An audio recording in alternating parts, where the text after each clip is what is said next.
Ang Bangsamoro, kailanman, hindi sumuko. Hindi sumuko sa Espanyol, hindi sumuko sa Amerikano, hindi sumuko sa Hapon, sa kapwa Pilipino pa! Allahu Akbar! Allahu Akbar! Allahu Akbar! Grabe to. Imbis na pabawas ng pabawas ang mga supporters ni Vice President Inday Sara dahil sa kaliwat kanang paninira sa kanya ng mga buhaya dyan sa Kongreso kasama yung mga senador, nakakampi ng mga komunista, anak ng kamuti. Lalo pong dumarami ang mga supporters ni Vice President Inday Sara Duterte. Ngayong araw ay inilunsad ng ang One Bangsamoro Movement para suportahan si Vice President Inday Sara Duterte sa paparating na presidential election ngayong 2028. At ito ang pinakamatindi sa kanilang kaganapan.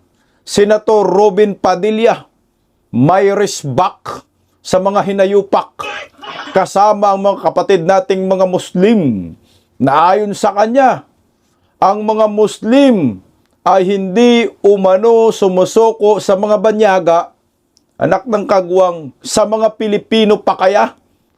Ang pinatamaan po dito malamang ni Senator Idol Robin Padilla na gigil, wala nang iba ang Marcos admin, Matibag at iba pang mga senador na mga tuta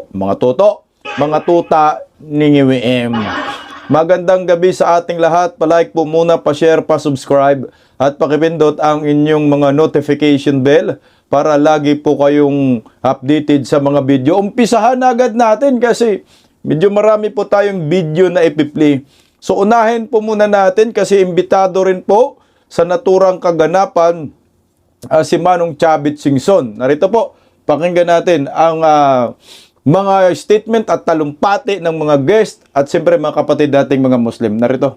Again, isang payapat, mapagpalayang hapon sa ating lahat. Para sa kaalaman ng lahat ng ating mga kapatid dito, si Manong Chavit po, kami ay nagkakilala noong year 2001. Manong, kung inyong natatandaan, noong nasa laban tayo ng pagpapatalsik ng isang tinaguriang berdugo ng Moro na si deposed President Erap Estrada noong 2001, yung issue ng Muslim Youth Foundation na kung saan sinasabi na napunta sa isang Muslim Foundation na napakalaking issue noon. Ito yung issue na naging dahilan kung bakit nagkaroon ng panawagan ng ERAP resign, Atty. Guanzon. Kung ating natatandaan, sinabi ni Yolanda Ricaporte, siya yung treasurer ni ERAP, na ang 200 million na waiting money ay napunta sa Muslim Youth Foundation. Ang inyong lingkod, ang kasalukuyang National President ng Muslim Student of the Philippines, kung saan ako ay napilitan tumayo, sumigaw sa kalsada upang ipaglaban yung isyung alam natin na hindi naman napunta sa mga Muslim. Ibig sabihin po, tayo ay ginawang panakipbutas lang. Kaya nung nandoon kami sa Senado, nandito yung aking mga classmate noon, nandoon yung mga kababaihan, tinanong ako ni late Senator Biason, sabi niya, dahil kayo ay hindi naniniwala na nagkaroon ng isang Muslim Foundation, ano ngayon ang panawagan nyo kay Erap Estrada? Sabi ko, wala nang iba kung hindi dapat siya ay mag-resign. Kinabukasan, nabuo yung Erap Resign Movement. Doon po kami nagkakilala ni Manong dahil sa mga panahon yun, alam natin, isa si Manong sa mga nangunguna, malakas ang boses para sa pagpapatalasik sa isang berdugong pangulo. Kaya ngayon, mapalad tayo na ang laban na ito, laban ng kasalukuyan, laban ng mga ordinaryong Pilipino, laban ng mga Bangsamoro, naririyan ang isang sandigan ng mga Muslim na pwede natin pagkatiwalaan. Inuulit ko, saan ka makakakita ng isang leader na hindi naman Muslim na magbibigay ng 100 hectares na lupain para sa mga Muslim? Yan ay dapat natin tanawin ng utang na loob. Yan ay dapat natin ipagpugay sa isang Manong Chavit Singson. Nakita natin kanina yung imam na nagsasalita. Halos maluha siya doon sa kanyang pagpapasalamat at pagpupugay kay Manong. Dahil inuulit ko, wala kang makikitang, kahit sa aming mga Muslim, Manong, wala kang makikitang taong magbibigay ng lupain 100 hectares na pagpapatayuan ng Muslim schools, madrasa, pagpapatayuan ng moske at paglalagyan ng makbara o yung tinatawag na Muslim cemetery. Kaya sa panahong ngayon, nais namin ipabot ang aming taus-puso at labis na pagpapasalamat sa iyo, Manong. Dahil iyan ay dapat namin tanawing utang na loob. Ngayon, pakinggan natin ang tinitingala natin, nag-iisang Manong Chavit Singson! Itong One Bangsamoro Movement, sila po yung nagtutulak ng Duterte Singson sa 2028. So si Vice President Inday Sara, yung presidente ho nila, yung vice presidente po nila si Chavit Singson. Pero nilinaw po ngayon ni Manong Chavit Singson sa talumpati niya na hindi po siya tatakbo sa pagka-vice presidente. At mukhang senador at susuporta siya kay Vice President Inday Sara, lilinya siya kapag si Bongbong Marcos ay hindi mapatalsik daw. So ngayon, ang mangyayari ay tatakbo siya, la-line up siya kay Inday Sara, pero hindi vice presidente. Pakinggan natin si Manong Chavit Singson. Magandang hapon po sa inyo lahat. At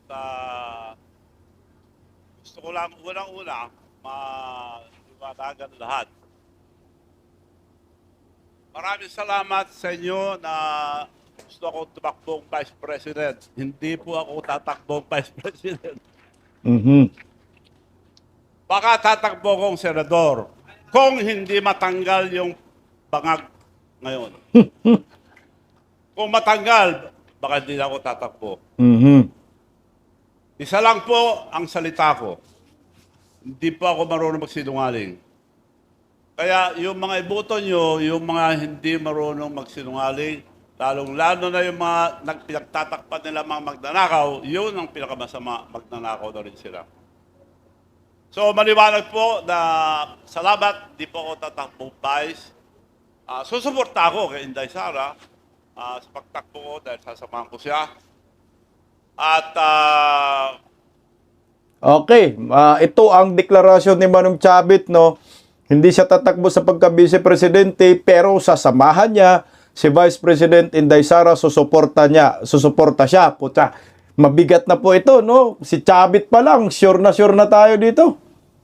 para lumakas ang loob nyo, ano bang ginagawa nila ngayon kay Vice President Sara? Pilit nilang kinakasuhan dahil wala silang may laban kay VP Inday Sara.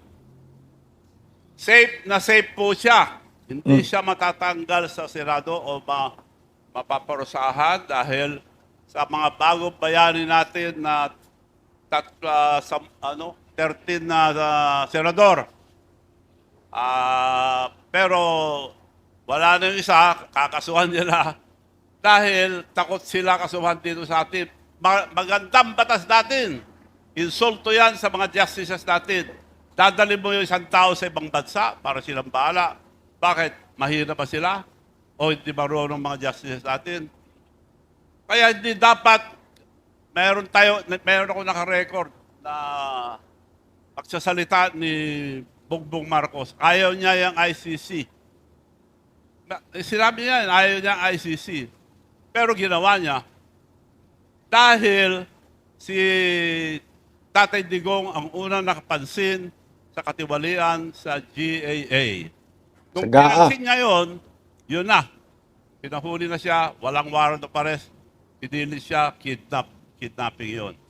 Well, anyway, Yun po ang ngayon po nangyayari sa ating bansa. Hindi nila matatanggal si Inday Sara para lumakas ang loob nyo. Kailangan nila 16 na boto. Malabo Sila yun. kukuha ng 16 na boto. Kaya kako, bayani at pagdasal natin ang mga bagong bayani ng 30 senador, 13 senators, tinanggalan na isa, 12 pa, 11 lang sila.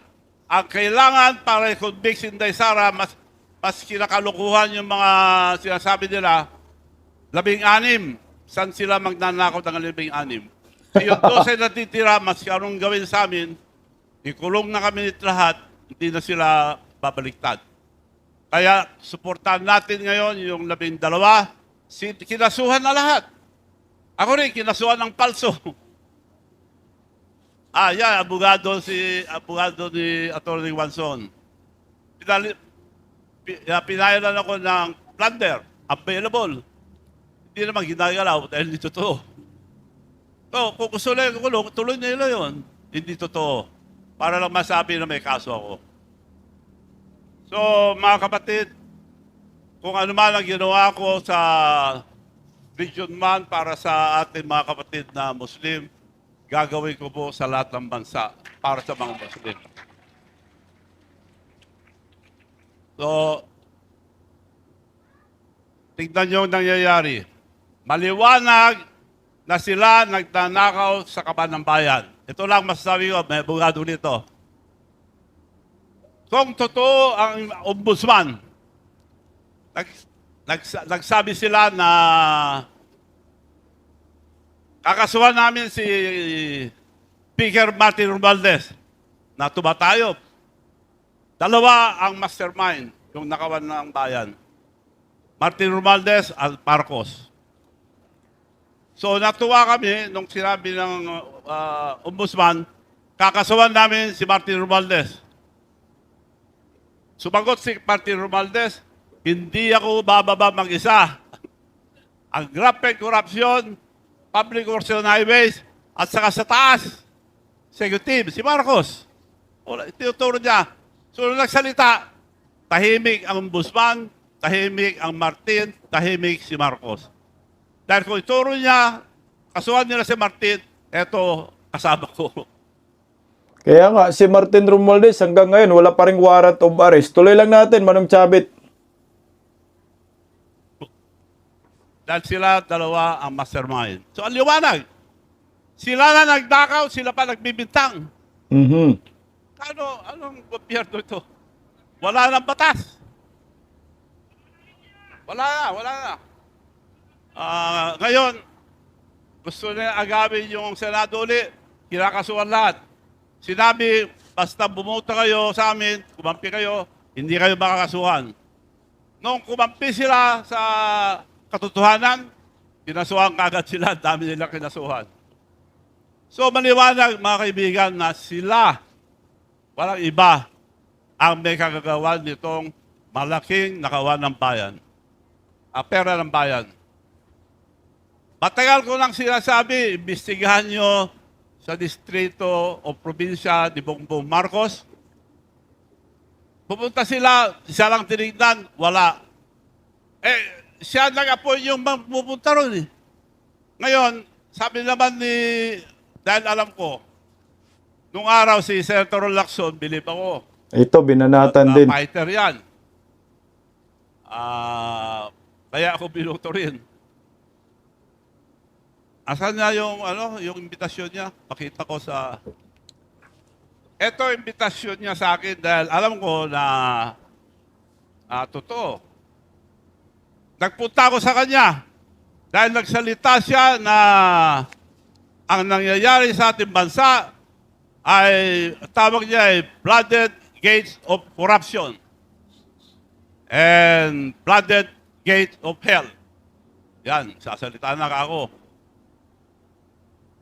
Bukang, nung nagpunta ako doon sa kanya, gusto ko tumulong para malaman nyo ang katotohanan. Pwede, sabi niya, pero isubmit mo yung affidavit. Ito yung invitasyon niya, hindi siya makapagsinungaling. Dali, kalakson. Tinatanggap ako na lalabas sa Senado sa April 14. April 7, ibigay mo yung affidavit mo. Bago ka namin ilabas sa 14. Pagpunta ko,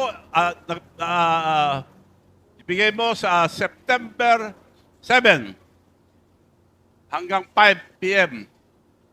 Nagpunta ako ng umaga, walang tao. Nagpunta ako sa Senado, papunta na ako doon, may dumating na sa bahay, same day, andito, kinakansela, umaga pa lang, kanselado na. Tapos sabi niya, hindi raw ako magbigay, ayaw ko raw magbigay ng affidavit. Eh, nandito ebidensya. Siya nag-cancel. Tapos siya nagsasabi ngayon na hindi ayaw ko mag-submit. Kaya kung takot sila dahil ayaw nila pinagtatakpan nila ang tunay na magnanakaw. Hinihingi ko lang, ilabas ako doon, ayaw. Natakot. Niya. Nagsisinungaling pa na, ngayon ko lang napatunayan na sinungaling na si Senator Lacson dahil siya nag-cancel ng September 7. Eh sabi niya, siya nag-imbita, dalhin mo sa September 7 hanggang 5 p.m. Alas 9 pala, kinansel na sa bahay. Diba dumating na sa bahay ng cancellation? Paano ko isasubmit? So yun po ang totoo. Hindi po ako marunong magsinungaling para malaman nyo lahat. So, ako ay nagpapasalamat sa inyo lahat at lahat ng mga nagsasalita. Binabati ko kayo lahat. Dahil ang liwanag na ang nakawan ng bayan, kinakasuhan na nila lahat. Ito lang nakita ko na pinakamasamang presidente ng Pilipinas. Sila na nagnanakaw, sila pa nagbibintang. Bakit sila tahimik ngayon? Nagsalita ng ombudsman. So, hindi totoo ang ombudsman. Bakit tumahimik? Kakasuhan namin. Ngayon, hindi na kinakasuhan si Martin Romualdez dahil ituturo niya si Bongbong Marcos. Maliwanag. Maliwanag pa sa buwan ang ginagawa nila. Kaya ako ay nagpapasalamat dahil patuloy tayo. Maraming umaayos, umaareglo sa akin. Hindi raw ako papahirapan. May pera ka naman, magpakasyon ka na lang. Kung hindi ka tatahimik, papahirapan kami lahat. Kako, pahirapan nyo na ako, patayin nyo na ako, hindi ko pwede mapagtakpan ng pagnanakaw. So, awa ng Diyos, mananalo tayo. Awa ng Allah, mananalo po tayo ito dahil nasa atin ang katotohanan. Asahan nyo po. Asahan nyo po, napapasyalan ko kayo lahat. Maraming salamat po sa inyo lahat. Okay, tingnan nyo po. Solid si Manong Chavit kay Inday Sara. Imbis na mabawasan si Inday, nadagdagan pa ng supporter. So ito, bago po ito eh. May bago po tayong mapakinggan. Siya po yung nagbabasa ng mensahe ni Vice President Inday Sara para sa One Bangsamoro Movement. Baka kilala nyo po ito. Mark Leveste ng Batangas, dating Vice Governor, anak ng kamuti, dumami na tayo. Oh. Isang malaking karangalan ang ihatid sa inyo ang opisyal na mensahe ng ating pangalawang Pangulo, si Sara Duterte. Para sa mga pinuno at kasapi ng One Bangsamoro National Coalition at One Bangsa sa inyong makasaysayan grand launching dito sa makasaysayang lugar ng Club Filipino. Ang pagsasama-sama ng higit 100 organisasyong Muslim mula sa BARMM or BARM at iba't ibang rehiyon ay malinaw na patunay ng lakas ng inyong pagkakaisa para sa kapayapaan at pag-unlad. For too long, our Muslim brothers and sisters were marginalized, enduring decades of struggle to develop their identity. Your focus then was a righteous battle for self-determination. A milestone now realized through the BARM. A homeland you continuously build and strengthen to this very day. As you rebuild your communities and transform former battlegrounds into centers of progress, you are now stepping up on the national stage. You realize that the Bangsamoro deserves a stronger, more strategic voice in shaping the future of the Republic. Your voices are not lost on me. Kay VP Sara. As a daughter of Mindanao, I know firsthand what it means to come from the margins, to challenge the status quo, and to fight against mainstream forces. It is for this reason that your coalition is very vital. You are the foundation and pillars of an inclusive and resilient democracy. The peace that we are now experiencing in Mindanao did not come for free. It was bought by blood, tears, and immense sacrifices of our forebears. We must defend it at all costs. Maging mapatyak, ipunin natin ang ating kolektibong lakas at tapang upang ipagtanggol ang ating pambansang pamana laban sa panlilinlang. A nation's true strength does not come from its military, nor does it come from politicians or its economy. It comes from the shared values of its ordinary citizens. Tayong lahat na pangkaraniwan na mamamayan.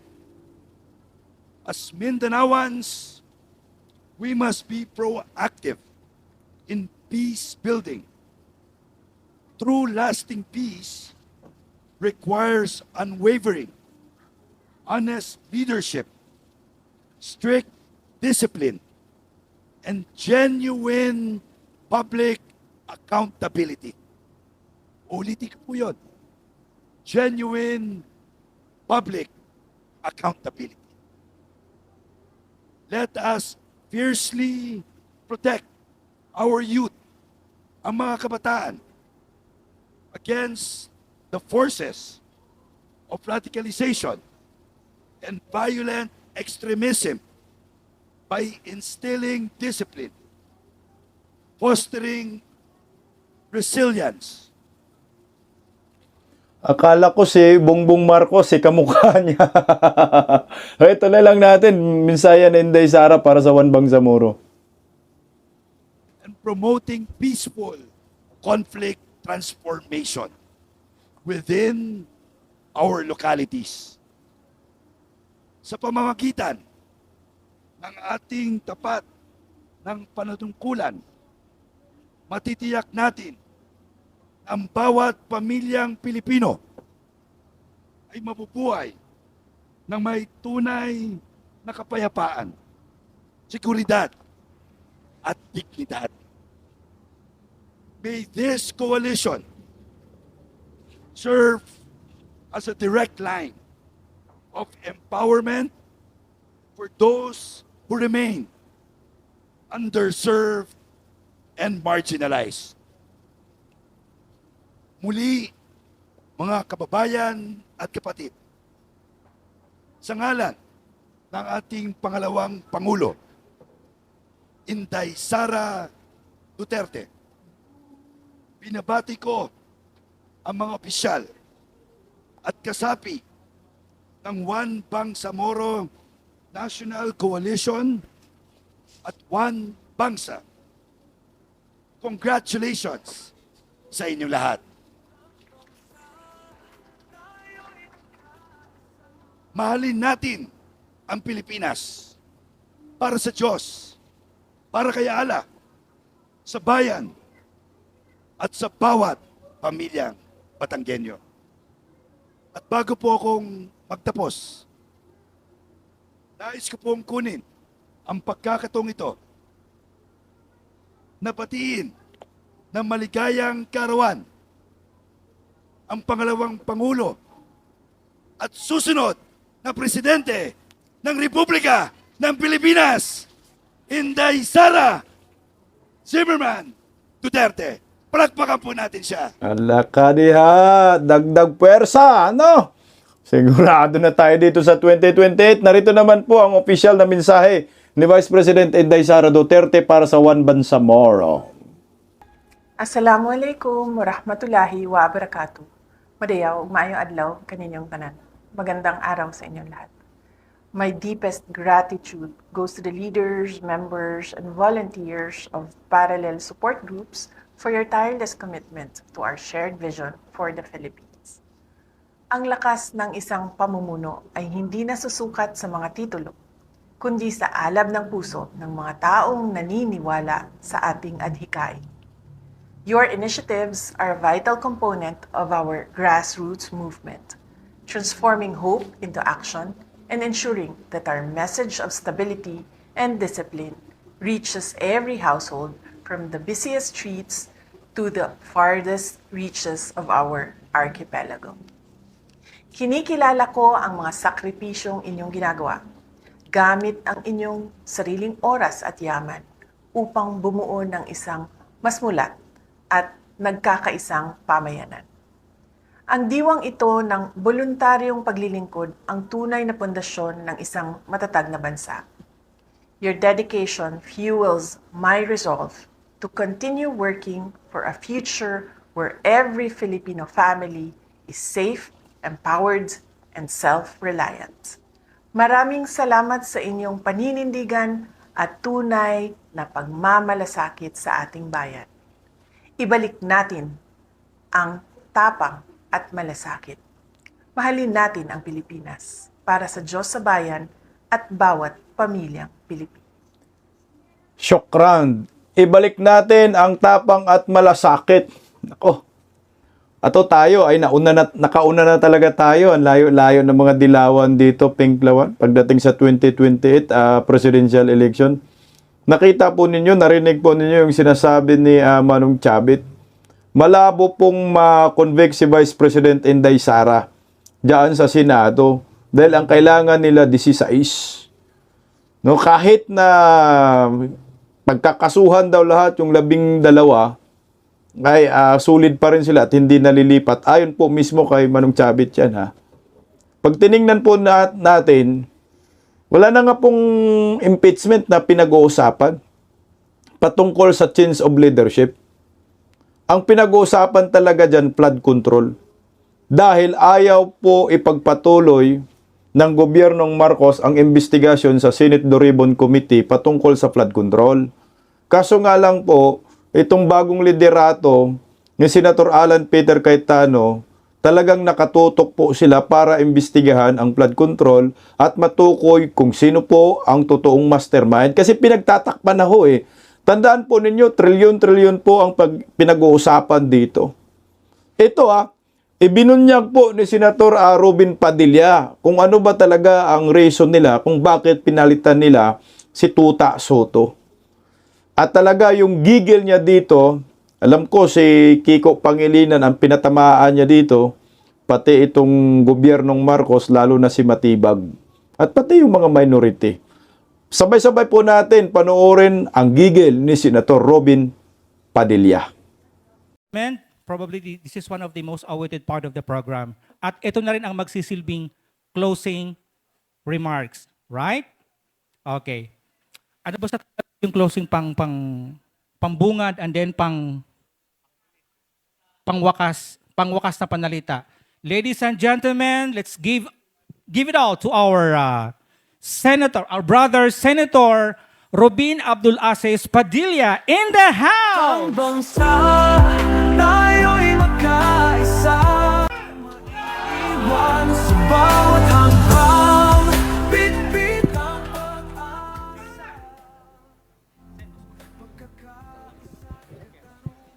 A'udhu billahi minasyaitanir rajim. Bismillahirrahmanirrahim. Alhamdulillah rabbil alamin. Bismillahi wassalatu wassalamu ala Rasulillahi. Assalamualaikum warahmatullahi wabarakatuh.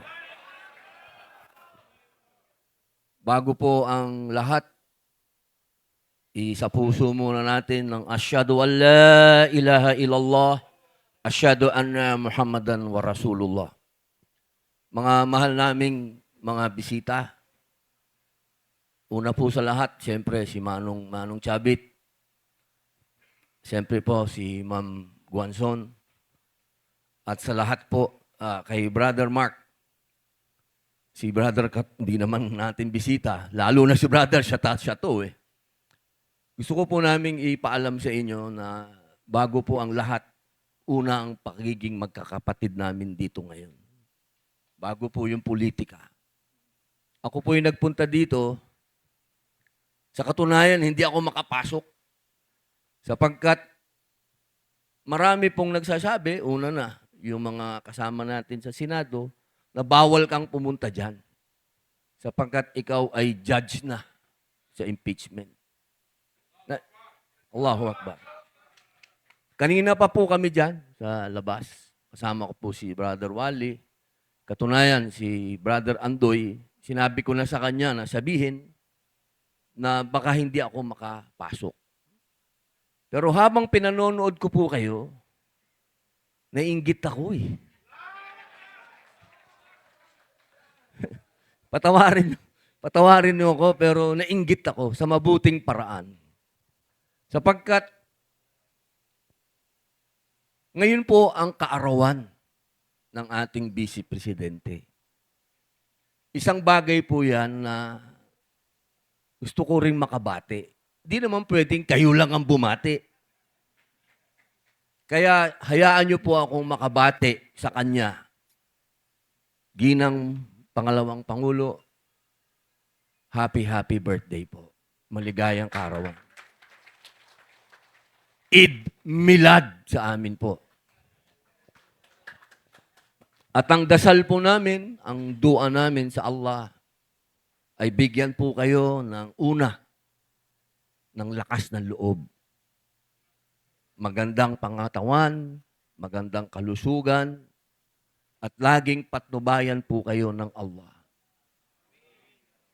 Amin.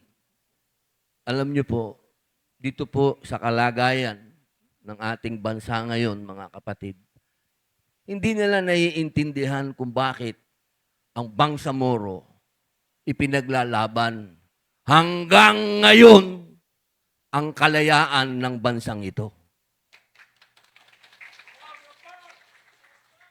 Maraming nagtataka. Sabi nila, bakit tong si Senator Robin Padilla, kung makapagsalita ng soberenya ng Pilipinas, parang hindi aatras. Paano naman akong aatras? Umatras ba ang Bangsamoro?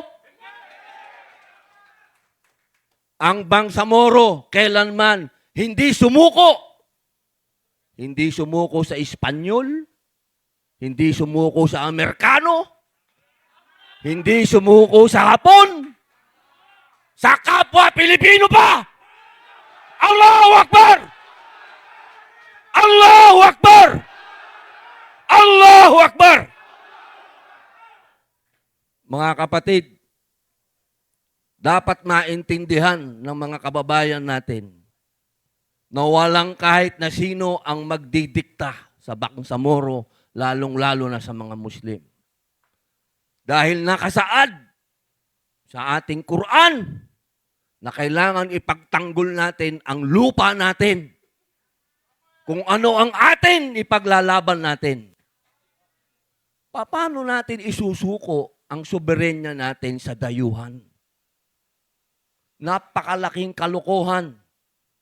Sinasabi nila, bakit yan si Robin Padilla? Ganito, pinagbintangan pa ako na ako daw ay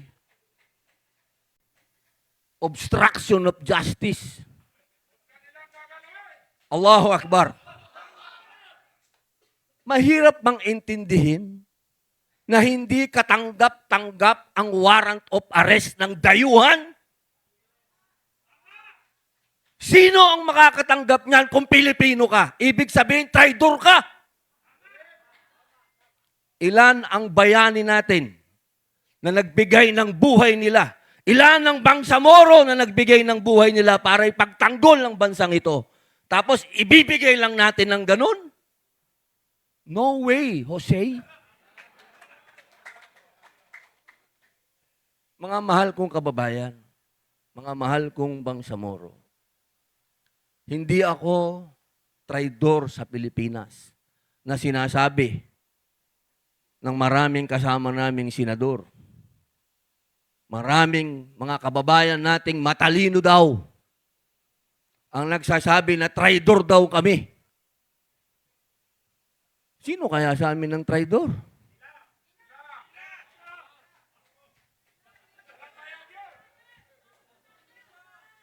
Sila na inuutos-utusan ng dayuhan o ako na tumitindig laban sa dayuhan? Mga kapatid ko, yung sinasabi nilang pinalitan daw namin yung majority dati dahil sa impeachment.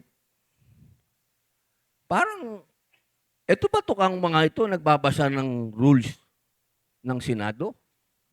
Nagbabasa ba itong mga ito ng konstitusyon?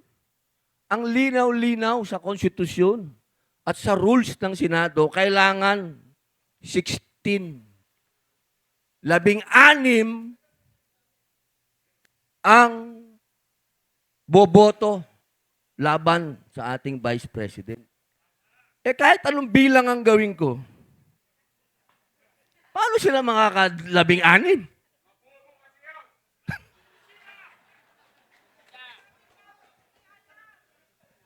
Ang totoo, kaya po nagbago ng leadership, hindi dahil sa impeachment. Dahil ang impeachment ho, kapag nakarating sa Senado yan, walang makakapigil, kailangan kaming mag-convene. Ibig sabihin, kailangan kaming magpulong, kailangan kaming maging judge. Kami po ay nagpalit ng leadership para sa Blue Ribbon. Para maumpisahan ang pagdinig sa Blue Ribbon upang malaman po natin talaga kung sino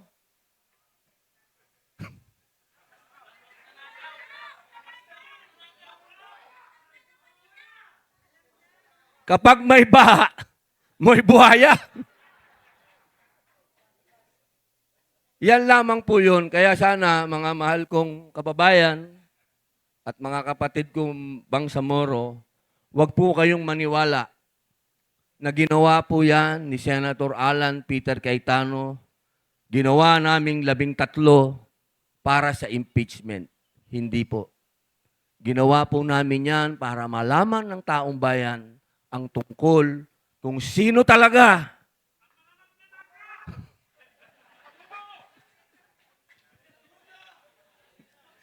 gustong-gusto kong magtuloy yung galit ko pero pinapatawa niyo ako eh.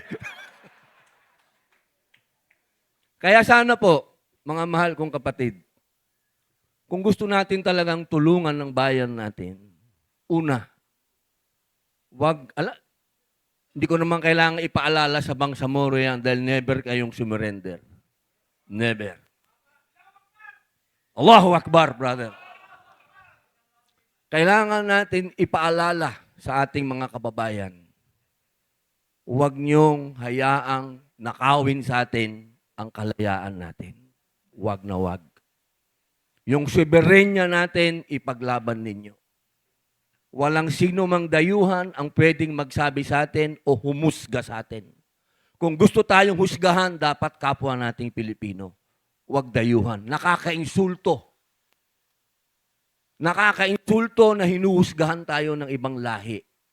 My goodness, I hate drugs.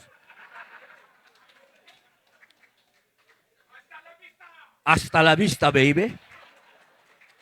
Parang gusto mo na akong paalisin, ha? Bilang panghuli, mga mahal kong kapatid, panghuling salita, marami pa tayong pagkikita.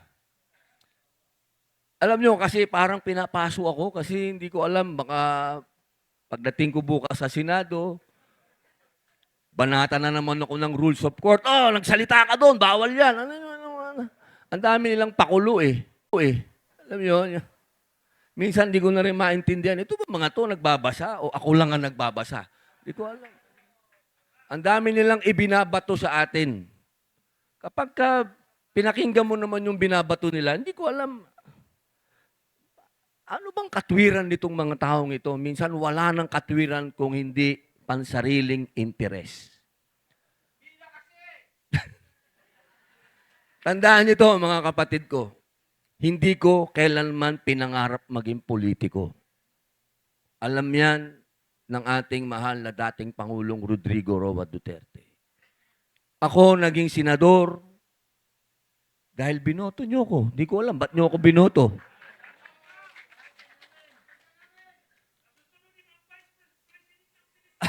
Allahu Akbar. Gusto ko lamang pong namnamin yun yung lahat. Wala po akong personal na interes. Wala ho akong record ng kahit anong personal na interes. Ang gusto kong maging senador, number 1, si Manong Chavit Singson. Yan ang gusto kong maging senador. Number 2, si Atty. Rowena Guanzon. At siyempre po, marami pang iba. Wala sila dito. Hindi ko na sila babanggitin. Unfair naman. Kung meron po kayong dapat suportahan at tayong isulong talaga, ito pong mga taong ito na walang personal interest. Wala. Ano ba interest nila? Si Manong Chavit, mayaman nito. Walang gagawin nito kundi pagandahin na lang ang Pilipinas. Paayusin ng mga mahihirap. Nagbigay nga ng napakalaking lupa sa Ilocos para sa Muslim.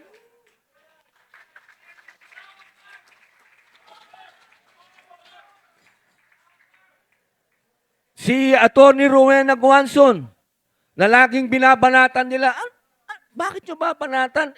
Si ma'am, alam nyo, tandaan po ninyo, kung sino ang unang-unang dilaw, ha? Ang unang-unang dilaw ay si Pangulong Duterte. Kaya, pag sinasabi na bago sa atin, si Atty. Rowena Guanzon, walang alam sa kasaysayan yung sinasabi nun. Dahil matagal lang dilaw.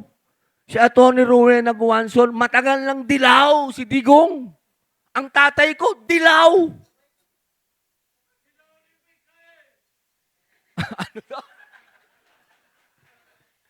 Hindi na usapin ito kung anong kulay mo eh. Tandaan po ninyo. Ang importante dito sa usapin nating lahat, kung sino yung tunay na walang personal na interes. Kasi pag hinaluan mo yan, kahit ano pang kulay mo, green, pink, ano pa ba, pula, wala lahat yan pag hinaluan mo ng personal na interes. At tandaan po natin, mga mahal kong kapatid, ano ba ang tinuro sa atin ng Propeta Muhammad sallallahu alaihi wasallam? Ang public service, hindi para pagsilbihan ng sarili mo. Ang public service, public nga eh. Pagserbisyuhan mo yung kapwa mo. Kapag nakita ka kayo ng taong yumaman sa pagiging public servant, ibig sabihin yan, hangal at hindi totoo yun. Mga kapatid, kahit hukayin ninyo, bilyonaryo ako. Pero bakit nung wala ang kayamanan ko? Kasi pinamigay ko. Allahu Akbar!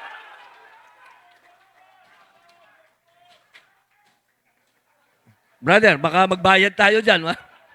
Wala tayong ibabayad dyan. Baka sumobra na nga tayo sa oras dito. Yari tayo dito, may bayad.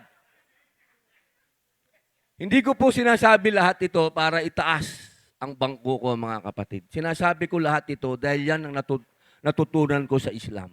Allahu Akbar. Kayo ang nagdala sa akin ng Islam. Alhamdulillah, maraming salamat mga kapatid. Dinala nyo ako sa tamang landas. At hindi ko to makakalimutan na pasasalamat sa inyo. Sana wag tayong tumigil. Ang one bangsa na ang Pilipinas dalhin natin sa tamang landas. Allahu Akbar. Assalamualaikum warahmatullahi wabarakatuh. Paggising sa umaga, tanghali at gabi, nakikita ko ang post niya, ang hapdi. Paano nga ba to? Di ako makatanggi. Watch ko na lang at isipin ng mabuti. Bisdak Pilipinas. Bisdak, tinig ng katotohanan. Sa bawat vlog may laban sa kasinungalingan. Mulat ang mata, gising ang masa. Bisdak Pilipinas. Para sa bayan, gumigising sa diwa. Sa likod ng kamera, tapang ang dala. Walang sinasanto kung mali ang gawa.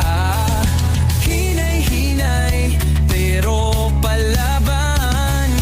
Boses ng tao sa digital na labanan. Bisdak, tinig ng katotohanan. Sa bawat vlog may laban sa kasinungalingan. Mulat ang mata, gising ang masa. Bisdak Pilipinas, para sa bayan, gumigising sa diwa.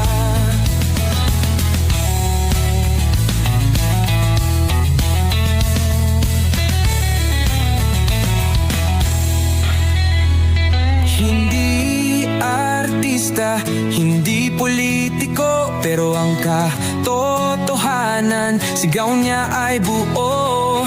Sa YouTube o Facebook man siya makita, may aral ka pa rin, may uwi sa bawat salita. Bisdak, gising sa katotohanan. Di lang kwento, kundi panawagan. Sa bawat Pilipinong naghahanap ng liwanag. Bisdak Pilipinas, kasama sa pagbangon ng bayan. Bisdak Pilipinas, boses ng masa. Gising ang diwa. Sa vlog mo, may pag-asa.